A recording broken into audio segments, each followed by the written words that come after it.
So ആൾക്കാർ ഇതുപോലത്തെ modifications ചെയ്യുന്നത് ലുക്കിന് വേണ്ടിയിട്ടാണ്. പക്ഷേ എൻ്റെ വണ്ടിയിൽ ചെയ്തിരിക്കുന്നത് ഇതിനൊരു പർപ്പസ് ഉണ്ട്. കാരണം ഇവിടെ ബമ്പറിൻ്റെ ഒരു സ്ക്രൂ ചെയ്തിട്ടുണ്ട് ഫിറ്റ് ചെയ്യാൻ വേണ്ടിയിട്ട്. അപ്പോൾ ഞാനിത് അഴിക്കേണ്ട പർപ്പസിന് വന്നപ്പോൾ ഇവിടെ പെയിൻറ്റ് ഒബ്വിയസ്ലി സ്ക്രൂ ചെയ്ത ഭാഗത്ത് പോവും.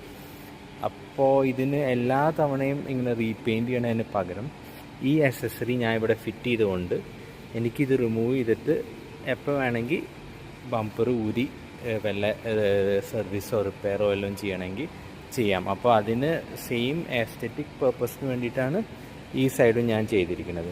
അപ്പോൾ ഈ ഒരു ക്ലിപ്പിന് ജസ്റ്റ് ലുക്കിൻ്റെ ഇതിന് പകരം ഇവൻ ബമ്പറിനെ ഇങ്ങനെ ഹോൾഡ് ചെയ്യാനുള്ളൊരു സപ്പോർട്ടും കൂടി ആയിട്ട് വേണമെങ്കിൽ നമുക്ക് യൂസ് ചെയ്യാം. അതുപോലെ ഇങ്ങനെ വല്ല സ്ക്രൂ അങ്ങനെയുള്ള എന്തെങ്കിലും ഉണ്ടെങ്കിൽ അത് ഹൈഡ് ചെയ്യാൻ വേണ്ടിയിട്ടും നമുക്ക്